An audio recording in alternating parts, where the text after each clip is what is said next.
My name is Mark Crowley. I'm an associate professor at Wuhan University in central China. It was one of those things that I had never actually been to Asia, so I'd done quite a bit of travelling over North America, and I'd been down to South America and gone over to Australasia, but I'd never ever been to Asia.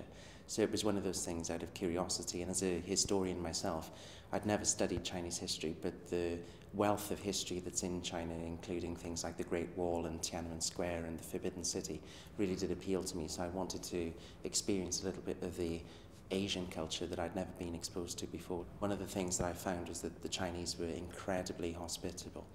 Everywhere you went, there was food provided. You know, the food is a big part of the Chinese culture. Where I live is in the centre, so what we get is that the summer is extremely hot, and Wuhan people will not admit really that it's that hot. For me as a British person, if you're living there in the summer, and the summer can get up to, well, it can get up to 40 degrees or above, which is very, very hot, and the sun is very, very strong. What I did find, to be honest, was that it seems to be that the hot weather lasts for significantly longer than the cold weather.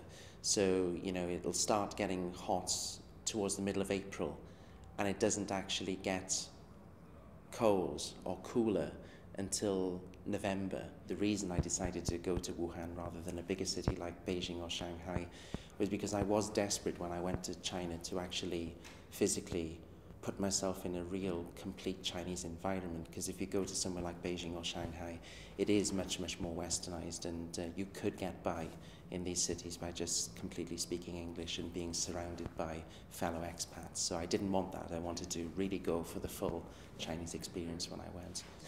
Most of the universities in China are campus universities. Wuhan is a campus university.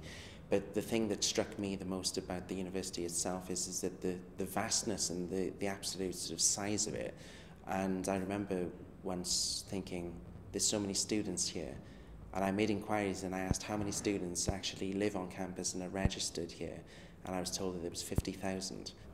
On a daily basis, you know, if I've got to do some administration or speak to university staff, I can do that on a basic level in Chinese, but still the vast majority of collaboration I do in terms of research is in English.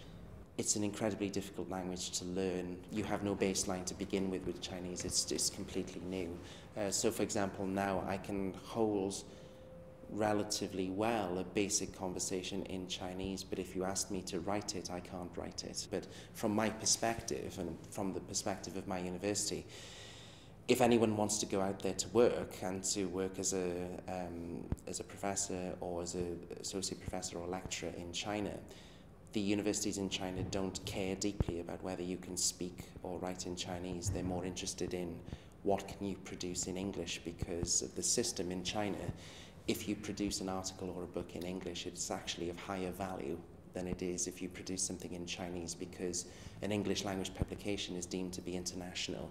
In terms of research impact and research power, you produce something in English, it gives the university and yourself more research impact and power, which is what they're after, to become major international players in the future.